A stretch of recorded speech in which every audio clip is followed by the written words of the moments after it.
No ar, mais um programa Sala de Opinião. E com uma entrevista muito especial, Zilma Watanabe. Ela é psicóloga clínica e psicóloga de grupo. E hoje vem falar um pouco sobre o seu trabalho e sobre o comportamento das redes sociais e em nosso tempo. Nós mudamos muito, houve uma mudança muito grande com relação às comunicações e lógico que essas mudanças têm refletido no comportamento social de muitos de nós. E por isso hoje convidamos Zilma Watanabe para conversarmos sobre diversos assuntos sobre comportamento. Bem-vinda, Zilma.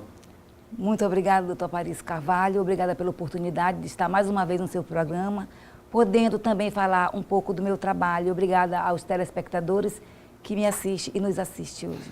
Zilma, nós sabemos que as redes sociais mudaram muito o comportamento das pessoas, se expôs muito o comportamento das pessoas. E essa mudança na sociedade, como que foi vista pelos aspectos gerais dentro da psicologia?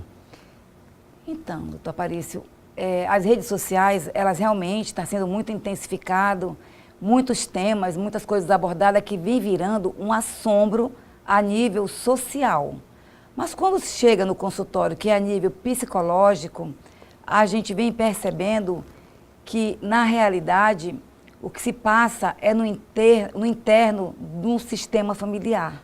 Então, tudo que eu tiver que responder, eu vou estar sempre respondendo dentro de uma abordagem sistêmica gestáltica, que é a abordagem por onde eu trabalho. Zilma, nas redes sociais, ultimamente também, algumas famílias, alguns professores, alguns estudiosos têm se mostrado bastante preocupados com a onda de boatos e muitas vezes mostrando fotos e fatos em que aconteceram com jogos e com jovens com jogos em que submete vários aspectos de autoflagelação, de tortura, de suicídio.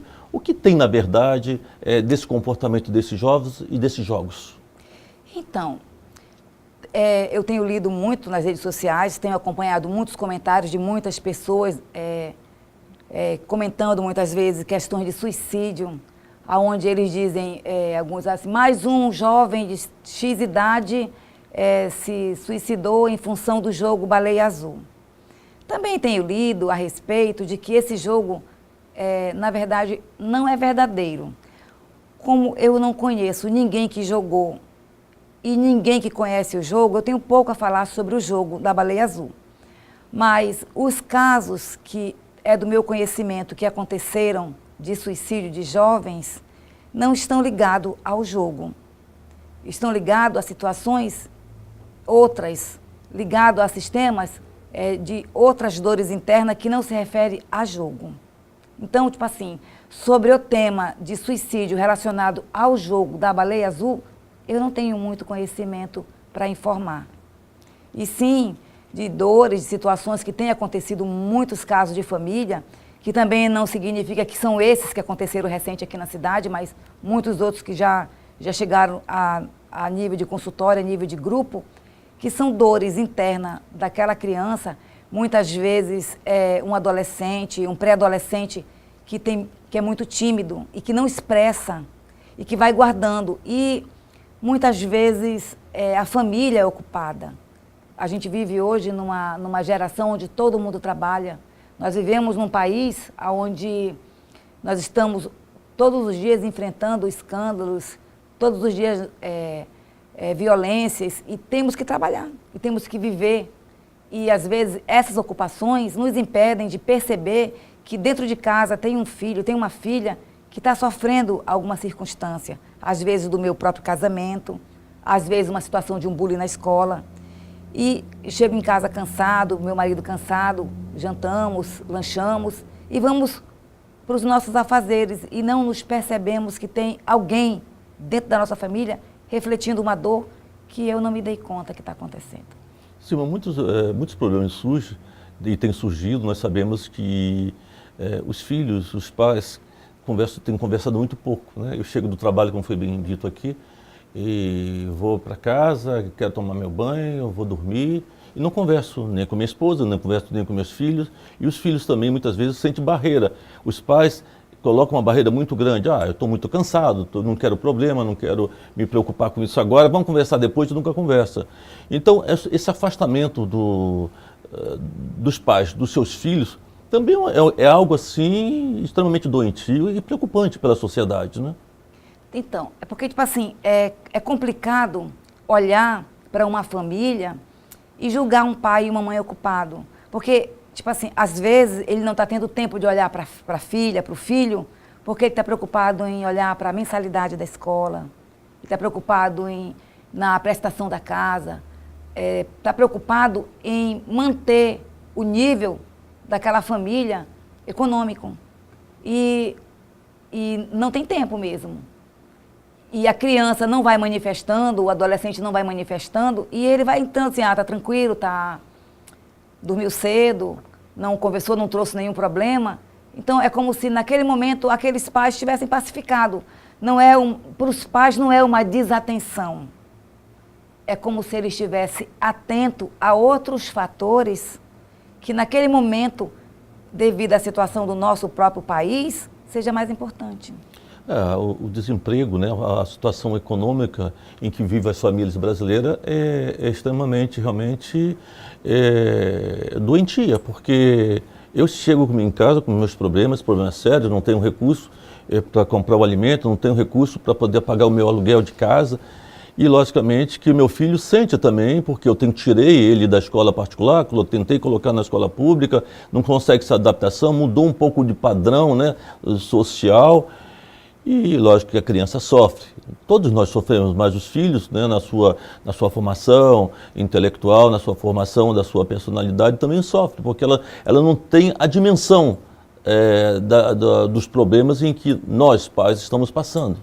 Sim, e aí muitas vezes ele vendo a dimensão do que os pais estão passando, eles dizem, o que eu estou sentindo é menor, então eu não vou sobrecarregar, ou meu pai ou minha mãe não vão entender se eu tiver que dizer que estou sofrendo uma outra consequência na escola, estou sofrendo bullying na escola, então ele cala, porque ele já está vendo que o que os pais estão carregando é muito maior, segundo a medida dele. Mas tem um outro fator que muitas vezes, que tem acontecido muito, pelo menos a nível de consultório que a gente tem acompanhado, pelo menos na clínica que eu trabalho, tem muitos jovens, muitas crianças que estão vendo os pais em crise. E eles temem separação, temem divórcio, e eles se cortam, eles se machucam, como se com isso a dor de estar me cortando seja muito menor do que a dor que eu estou sentindo diante de uma crise do qual eu estou sentindo o que está acontecendo no meu meio familiar. Muito embora eu não veja meu pai e minha mãe brigando. Você acha que o comportamento, por exemplo, de um pai de uma década atrás e do pai atual, ele mudou a maneira de ver a família, de ver seu filho? Eu não diria assim que mudou, porque o amor de um pai é o amor de um pai. Eu vejo assim que as ocupações do dia a dia têm tem diminuído a oportunidade desse pai expressar esse amor, esse sentimento com o filho. E quando ele não expressa, muitas vezes, se o filho está carregando algum peso individual de alguma situação, o pai não expressando, ele pode imaginar que não é amado. Mas não é que o pai deixou ou ele mudou. Às vezes o tempo vai diminuindo e ele não expressa com a facilidade que aquele filho gostaria que ele expressasse. A liberdade de um filho para trazer os seus problemas pessoais, seus problemas particulares, muitas vezes pequenos problemas, né?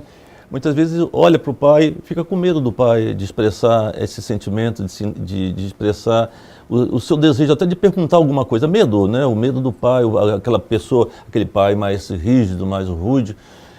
E como lidar com isso? Então, a criança, quando ela tem um pai que ele já tem uma forma mais dura de ser, ela não se sente autorizada. Então, nesse aspecto, essa falta de autorização que ela não recebe é que faz com que ela se contenha muitas vezes. É que faz com que ela, no silêncio, adquira um comportamento de sofrer calada. E às vezes, quando ela não dá conta mais, é que ela extravasa de alguma outra forma. E às vezes é se cortando. Que, inclusive, a gente, como psicólogo, tem sugerido aos pais que tem muita criança vindo da escola, e eu não estou falando de escola pública, eu estou falando de escolas, usando blusinhas mais fechadas, que observem os braços dos seus filhos. Prestem atenção, que a maioria deles estão se riscando. Estão se riscando para tentar amortecer uma dor muito maior que ele não está podendo expressar. Vou fazer aqui um pequeno intervalo em sala de opinião e já voltamos.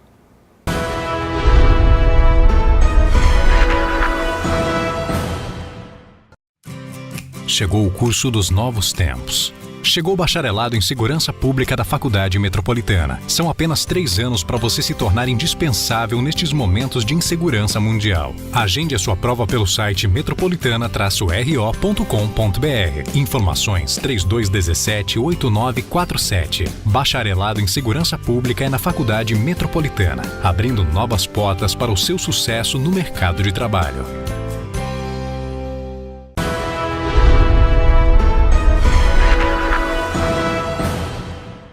Voltamos com Sala de Opinião e nossa convidada, Zilma Tanabe. Ela é psicóloga clínica e psicóloga de grupo. Zilma, a falta de atenção dos pais com seus filhos é algo em que não é de hoje, né? Muitas famílias têm um filho, né? Que é o filho dá o apoio na alimentação, na veste, no colégio, mas muitas vezes esquece uma coisa muito maior, né? Que é o diálogo e o amor para com seus filhos. E muitas vezes eu, como filho, me sinto muitas vezes rejeitado, apesar de ter minha casa, minha alimentação, minha roupa bonita, né? Vou para onde ele quero sair, mas aquilo que eu desejo, um afeto, um carinho, um apoio, eu não tenho dentro da minha casa. Como lidar com isso? Normalmente quando esse pai se preocupa com a alimentação, com manter a casa, manter a família, pagar a escola, trabalha muito e não demonstra o afeto, o amor a seu filho, eu ainda volto a responder dentro de um olhar sistêmico. É preciso que o filho veja que a demonstração do afeto está nesses atos. Porque ele não consegue ser carinhoso, não consegue ser amoroso, porque na maioria das vezes ele veio de uma família que também não expressou. Então não é que ele não ame, ele não tem como expressar, porque ele não aprendeu. Às vezes o pai dele também não expressava para ele, a mãe dele não expressava. E a expressão da época do amor era o alimento, era poder manter a minha família. Um pai chegava em casa e dizia, não sei por que esse menino está reclamando, se ele tem comida, ele tem escola, eu não falto o trabalho para dar o melhor para ele. Para os pais, o melhor era manter a família nutrida. E isso é uma expressão de amor, que muitas vezes o adolescente não compreende e diz, está me faltando. Na verdade, é a forma que aquela família expressa o amor, é não deixando faltar nada para aquele filho. Mas eu sinto a necessidade de um abraço, eu sinto a necessidade de um carinho. E, logicamente, que essa criança, que ela vê os outros pais fazendo, olha para os outros pais que tem faz o afago, né, com seus filhos. E ele não tem. Quando vai visitar um amiguinho, vai em outra casa, vê aquele... Aí, quer dizer, desequilibra essa criança. Então, é o que eu costumo dizer quando eu trabalho com jovens, adolescentes. O que realmente cria esse olhar desproporcional para dentro da família é isso. A gente na escola pensa, meu pai nunca me abraçou, mas eu vejo o pai do meu amiguinho que na hora que deixa ele na escola, dá um beijo nele, dá um abraço nele. Então eu tenho uma medida de que, porque ele recebeu um abraço e um beijo do pai, ele é mais amado que o meu pai me ama. Mas na realidade é uma visão distorcida que a criança vai adquirindo quando ela vai comparando o pai dela com o pai de uma outra colega, a mãe dela com a mãe de uma outra colega. Que na realidade, cada um dá o que tem. Não dá para um pai fabricar um abraço se ele não sabe nem o que é abraçar, porque ele não recebeu. Então ele ama, mas ele não sabe expressar. Então quando a gente trabalha com adolescentes, a gente diz, ensine você, que quer tanto esse abraço, ensine você, dê o primeiro passo. E aqueles que dão, às vezes, o pai chora de emoção, porque nunca também foi abraçado. Uma das coisas que eu acredito que tem realmente distanciado também a família, né, dos seus filhos e seus filhos da família, é as redes sociais. Você chega em casa, vai senta numa mesa para almoçar, ou senão vai ver uma televisão. A televisão muitas vezes está ligada na televisão, mas o foco está todo, cada um com o seu celular, se comunicando no celular. E muitas vezes você está dentro de casa e conversa com o pai e com a mãe, ou vice-versa, pelo celular. Quer dizer, o laço familiar me parece que vem sendo destruído pelas redes sociais. Então, isso aí, a gente também faz um apelo para que os pais olhem para isso. Porque a gente nota que é como se fosse um sossego para os pais. Eles chegarem em casa e ver os filhos, cada um no seu celular, sem queixa. Eles chegam cansados. Eles chegam sobrecarregados dos afazeres do dia a dia. Então, para eles, eles olham como um sossego. E isso realmente precisa de um olhar mais atento, mais amoroso. A gente vê isso muito em restaurante. Chega os pais com crianças pequenas, crianças de 3, 4, 5 anos, e sentam tudo na mesa do restaurante e pedem o alimento. E enquanto o alimento não chega, a mãe tira da bolsa um celular e entrega na mão de um, o pai tira do bolso o outro celular e entrega na mão do outro. E aquela criança, ela se mantém no sossego ali, brincando com aquele jogo. Porque dá a impressão, porque só quem sabe responder são os pais, de que naquele momento eles dizem assim, fica sossegado enquanto a gente conversa. E, no entanto, a realidade era interagir. Que ele falasse, que a criança escutasse o que a criança quer dizer, deixar ela fazer o que ela acha que tem que fazer na mesa do restaurante, para mostrar de que forma eu posso dar um limite. Porque eu vou acostumando a criança desde pequena, exatamente. Porque aquele é o momento que os pais terão para poder educar seus filhos numa mesa de restaurante, numa mesa, como se comportar. Mas não, eles preferem dar o celular para os seus filhos, né, do que aproveitar aquele momento família, né, um momento super importante. Né? A gente vê muito isso nos restaurantes. Muitos pais eles mesmos entregando o celular para as crianças, para que eles, naquele momento que estão conversando com amigos, se distraiam com o celular. Uma das coisas também que nos preocupa bastante são esses pais, né? Criança que começa já a se locomover, a criança já compra um tablet, um celular, dá para essa criança começar a ver desenho animado e ficam realmente viciadas no notebook, no celular.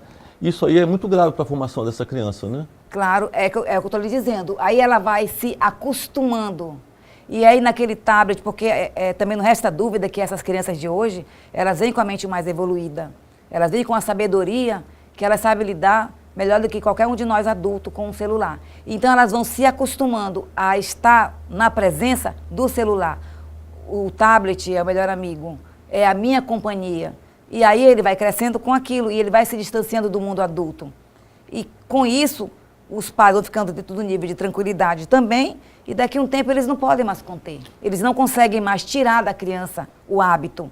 Ele já se torna um garotinho, daqui a pouco se torna um pré-adolescente, daqui a pouco um adolescente, que já não tem mais o contato com a família. Mas isso cabe aos pais ter um olhar mais amoroso para isso. Hoje, nos congressos de psiquiatria, tanto nacional como internacional, já existem mesas redondas para debate com relação a essa patologia, né? Do uso excessivo de celulares, das redes sociais em criança. E tem adulto, né? O tratamento já precisa, são vícios e que precisam ser dado diagnóstico enquanto antes. Então, volto a repetir, são vícios e que são iniciados normalmente pela família e que nesse início, nessa iniciação, é como se passasse um nível de tranquilidade e aí vai colocando a galinha pintadinha, vai colocando agora, porque tem os novos desenhos, né, que já não são mais do meu tempo, e a criança vai se acostumando a assistir no seu próprio celular. E ali ela vai se prendendo, vai se acostumando. Porque antigamente assistia-se um programa infantil, todo mundo na sala, assistindo todo mundo junto. Hoje é a criança, ela e o celular dela, ela e o tablet dela. Existe algum limite em termos, a partir de que idade que se deve dar um tablet para uma criança? O meu olhar, como eu digo, é um olhar sistêmico, que eu olho assim, partindo de um todo de família. A idade de se dar um tablet para uma criança é a idade de onde você consegue fazer com que ela compreenda qual é o objetivo de usar aquele tablet. Qual é o objetivo que eu estou dando? Porque, tipo assim, eu estou dando porque todos os coleguinhas da escola têm, e meu filho socialmente não pode ficar também. eu estou dando porque ele fica sossegado, qual é o objetivo que eu entrego um tablet para o meu filho. Então, dentro desse objetivo, se eu coloco regras, tipo assim, eu conheço uma família que o menino tem 8 anos, ele ganhou um tablet, mas todos os dias ele tem meia hora para brincar no tablet. Depois de meia hora, a família recolhe. E aí ele vai brincar com outros brinquedos. Aí ele vai fazer aquilo que ele acha que tem que ser feito na idade de uma criança, pintar, desenhar. Aquelas brincadeiras da infância, da minha infância, da sua infância, da infância da maioria dos brasileiros, carrinho de lata, outras coisas mais, bola de gude, peteca, um monte de pular corda, um monte de coisa interessante no mundo infantil. Isso vai desaparecendo com esses computadores, né? Então, e tipo assim, vai desaparecendo, é uma cultura que está morrendo, e se uma família tenta acordar isso, não tem criança para brincar com o filho. As outras crianças não sabem o que é isso. Então, é um trabalho realmente que está sendo construído, tem muitos historiadores, tem muitos alunos da universidade que estão tentando resgatar as brincadeiras de roda, os pula-pula, o andar em lata, para trazer de volta essa memória da criança. Mas não é uma tarefa fácil diante de um tablet, de um telefone, que é só apertar o dedo e me dá um certo comodismo, um certo conforto. E com isso também, não é só a prática e de afastar a criança quando você dá um celular ou um tablet. Você também está tirando dela o contato, o de sentir, porque ela fica ali, ela é uma máquina. Então, ela não sente. Quando ela está comendo, ela está com o celular, ela não sente mais o sabor do alimento. E aí vem outras enfermidades, como também a obesidade infantil. Vamos fazer aqui um pequeno intervalo em Sala de Opinião e já voltamos.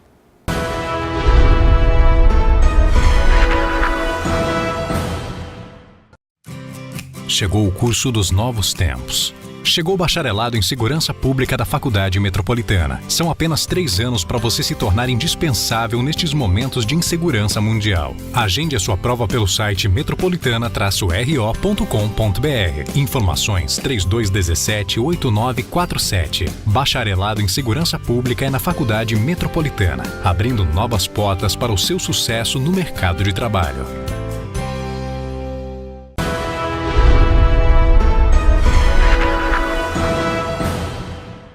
Voltamos com Sala de Opinião. Ao nosso lado, Zilma Tanabe. Ela é psicóloga clínica e psicóloga de grupo. Doutora, como a psicologia interfere no relacionamento familiar? Então, a nossa interferência, ela sempre vem baseada num pedido de socorro, através de uma criança, através de uma família.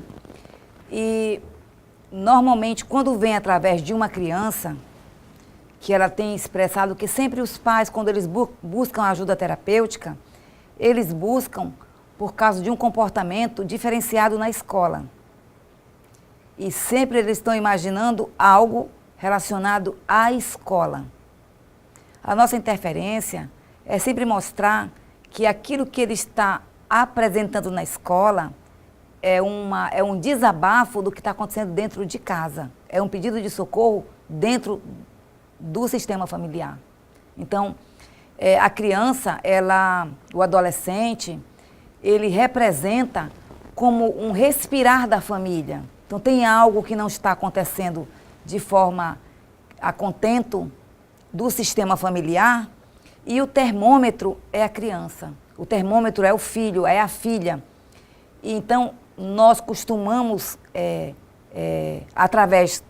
A criança, ela sempre é um bom mapa, é o melhor mapa de se ler um sistema familiar. Então, quando ela apresenta a situação, que a gente verifica com os pais, realmente tem algo acontecendo no casal, na família, em alguma parte do sistema familiar que a criança diz, eu por você. Então, muitas vezes, a criança está fazendo no lugar de alguém, como se estivesse respirando a dor de alguém. Nunca é que a criança é problemática. Isso não é verdade. A criança não é problemática. Ela respira um problema. A terapia de grupo para uma família, como que procede? Como é com essa conduta? Como que ela evolui? Então, a terapia de grupo, ela funciona quando a família resolve que é organizar todo o seu sistema familiar. Normalmente, quem busca terapia de grupo é pai e mãe. Ou, às vezes, os pais convidam o adolescente, que tem muitos adolescentes que têm, assim, já um olhar mais diferenciado para a vida, e eles vão. Mas, normalmente, quem busca é o pai e a mãe. Às vezes, os avós.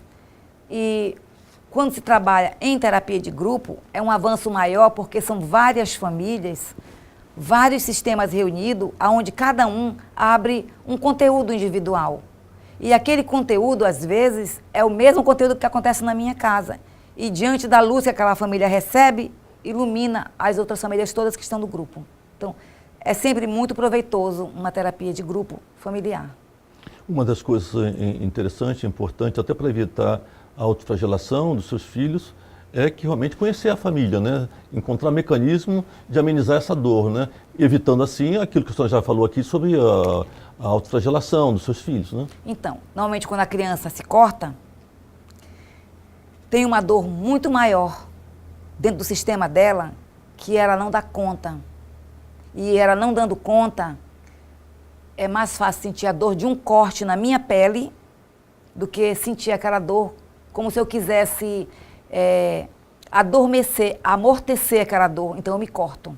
E cada corte que eu faço nos meus braços simboliza que é mais um dia que eu deixei de sentir a dor principal para sentir a dor secundária, que é um corte nos braços. Então é algo assim que requer bastante atenção da família. Doutora, a gente está falando sempre aqui, porque os pais não dão atenção aos filhos, que aí vamos para esse quadro grave de autoflagelação, vem aquela história da baleia azul, de suicídio, vem uma série de problemas. Mas nós estamos esquecendo também os pais, né? A minha dor como pai, a dor da senhora como mãe, e nosso sofrimento. Então, é essa dor que quando a gente fala de forma sistêmica, que é a verdadeira, a dor realmente que a criança respirou em suicídio. É a dor que a criança está respirando quando ela cala e ela não consegue expressar. Mas eu não digo que seria uma falta de atenção. Seria que os pais estão atentos a outras coisas que naquele momento é prioridade para eles. E como o filho está muito silencioso, ele não demonstra que está acontecendo alguma coisa diferente com ele. E ele, no silêncio, vai cada dia mais crescendo os seus movimentos internos, as dores internas, e ele em silêncio.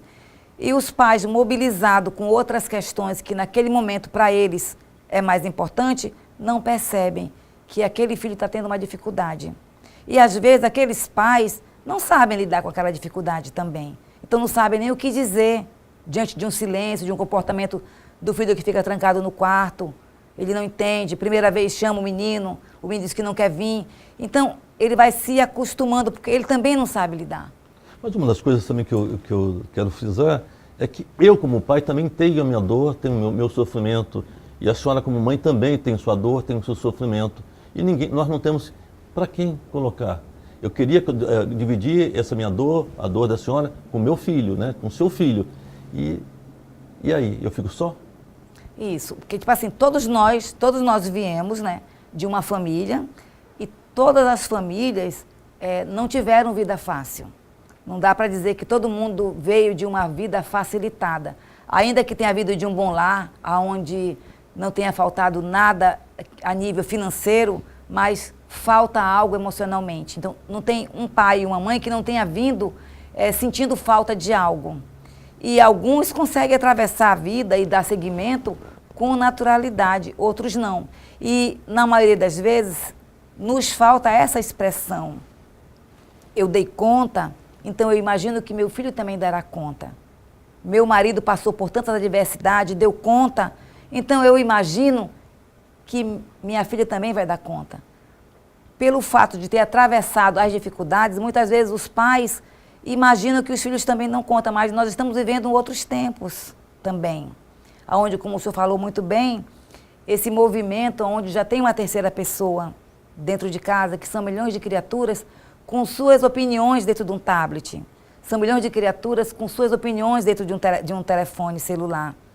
E que a opinião, às vezes, de um pai e de uma mãe se torna pequena. A gente vê muito, assim, filhos falando, a mamãe não entende, nós estamos em uma nova geração. Meu filho não me entende. Ele diz que minha geração é a antiga. Na verdade, amar, sentir, abençoar e querer um filho é de todas as gerações. Como as crianças vão crescendo longe desse contato afetivo, porque estão vivendo essa nova era, então eles desconhecem esse contato do sentir e do querer. E isso gera realmente muitas desavenças familiares e muitas polêmicas familiares. Vamos fazer aqui um pequeno intervalo, um estado de opinião e já voltamos.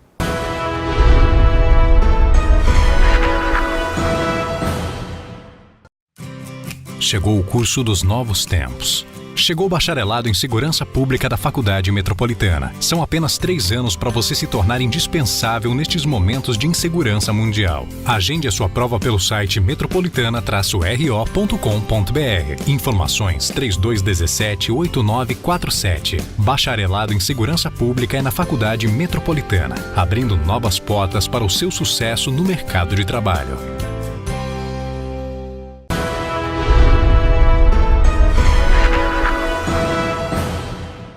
Voltamos com sala de opinião.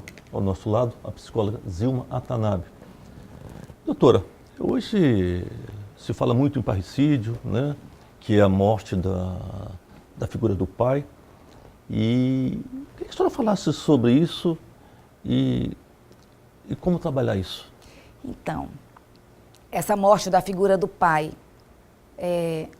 muitas vezes o filho foi gerado de uma forma que a mãe não gostaria que fosse. Às vezes o filho é gerado de um pai que tem vícios.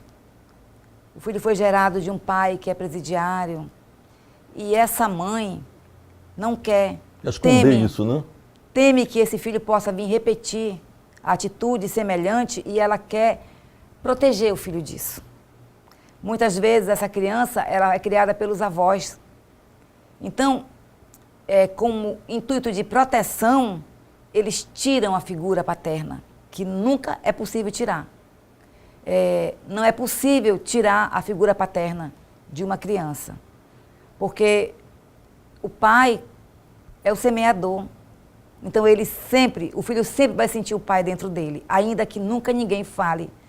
Então, para isso, nós temos um trabalho que, inclusive, tem crescido muito dentro dos tribunais aqui do estado de Rondônia, que são as constelações familiares, onde os juízes estão fazendo uma formação e eles, nas sessões, nas audiências familiares, eles, diante de uma situação como essa, eles já trazem a figura do pai e fazem com que aquela mãe possa apresentar a figura daquele pai nos olhos daquela criança. Porque, na realidade, o tipo de abordagem que a gente trabalha, que é as constelações familiares, cujo criador foi o Bert Helling, um alemão, ele fala que, às vezes, o pai e a mãe moram junto, os filhos moram junto, e a mãe mata o pai para o filho. Como é que isso acontece?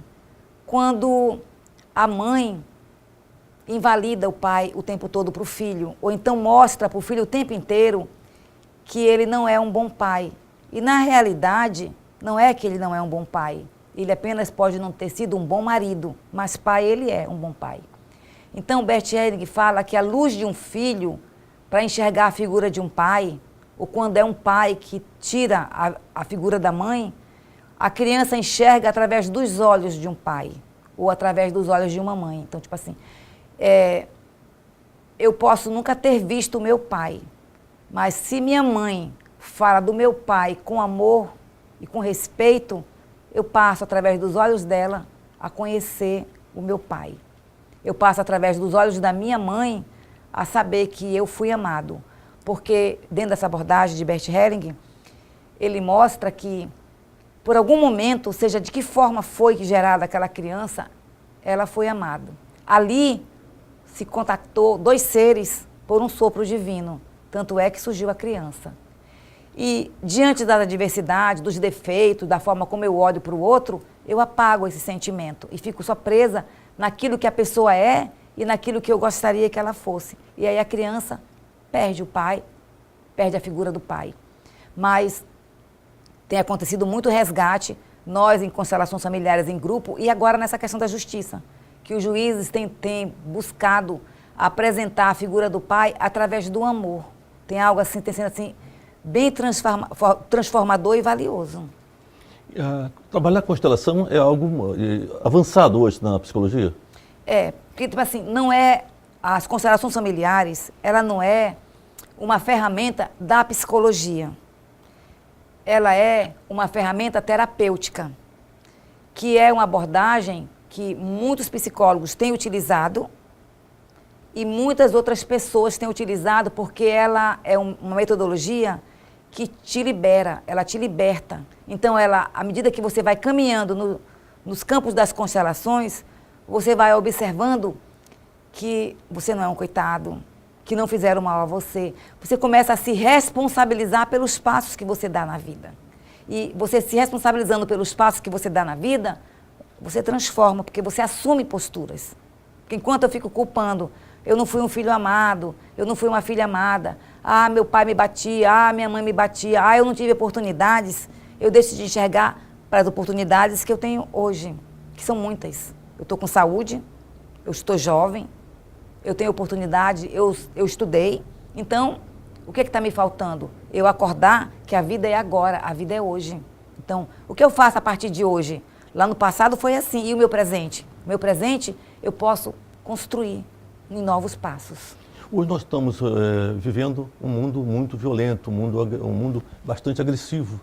E essa agressividade do mundo para com tudo, né? A sociedade toda, de uma forma extremamente preocupante, agridem e matam, e como fosse tudo muito normal. Vemos aí constantemente professores em sala de aula sendo agredidos e existe assim um clima muito ruim para os professores. O que está acontecendo, doutora? Então, tem uma metodologia que chama-se pedagogia sistêmica. Um olhar com amor para a escola. O que é essa metodologia? Essa metodologia é um método onde se trabalha o olhar do professor, do diretor, do coordenador, da pessoa da limpeza, dos pais e do aluno. O que um filho reproduz na escola é uma dor que ele traz do sistema dele. Mas os pais, quando colocam o filho na escola, eles querem que a escola represente aquilo que eles não estão conseguindo fazer em casa. É como se eles deixassem, a escola que é responsável por colocar limites no meu filho. Então, quando o filho não se comporta bem, é tendencioso dos pais acreditarem que o professor não se comportou bem. Então, a pedagogia sistêmica, ela tem feito com que os pais recebam a sua responsabilidade e o professor assuma a responsabilidade que é só de ensinar a disciplina, o assunto do qual ele foi encarregado pela escola. Mas com a pedagogia sistêmica, inclusive tem algumas escolas no México, nos Estados Unidos, em vários outros países que já têm utilizado e têm diminuído o nível de agressividade, porque todo mundo olha, o filho, a professora entra na sala, ela não enxerga só o aluno, ela enxerga o aluno e olha para aquele aluno e sabe que por trás daquele aluno tem um pai e uma mãe e que às vezes estão desempregados. Então, quando ele tem um ato de rebeldia na sala de aula, ele está expressando uma dor. Mas se ela sabe e ela olha para ele com respeito, a dor que ele está sentindo, ele não expressa mais violência. Se os professores, quando recebem os pais na escola, olham para aqueles pais, independente do que eles forem, com respeito e dignidade, reconhecendo que aqueles pais têm um valor para aquela escola e para aquele filho. Os pais confiam mais nos professores. E os professores confiam de que os pais são daquele jeito. Porque muitas vezes gera uma desarmonia porque o professor não aceita o comportamento do aluno. Os pais querem que o professor dê um resultado. E o aluno não sabe o que fazer, está perdido. Então, essa metodologia tem ajudado muito. Mas, normalmente, o comportamento de um aluno na escola é o reflexo de uma dor, de uma situação que está agravada dentro do sistema familiar dele. Doutora, quero agradecer imensamente a sua participação em Estado de Opinião. Foi uma honra muito grande poder recebê-la novamente aqui e estaremos sempre de porta aberta para debatermos um assunto tão importante e de alta relevância para a sociedade. Obrigada, doutor Paris, e obrigada a todos vocês que me assistiram. Chegamos ao final de Sala de Opinião. Um grande abraço a todos e até o próximo programa.